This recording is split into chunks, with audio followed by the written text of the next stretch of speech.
Paano mo mailalagay itong gintong singsing sa gitnang kadena? Ito ay isang maingat na ginawang sinaunang topological puzzle na kakaunti lamang ang nakakalutas kahit ngayon. Kung titingnan mong mabuti, makikita mong medyo malapad ang mga dulo ng kurba ng singsing. Kung susubukan mong ipasok ng direkta ang gintong singsing, hindi ito magkasya dahil masyadong malaki ang kurba ng singsing.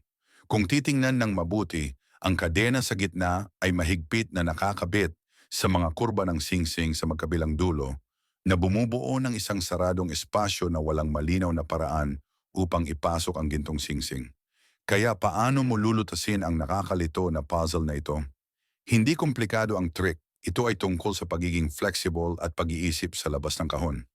Kapag itinupi mo ang mga kurba ng singsing sa magkabilang dulo pasulong at paurong, biglang lilitaw ang daanan sa gitna. Ilagay ang gintong singsing sa daanang iyon, pagkatapos ay dahan-dahang hilahin ito sa tapat na direksyon.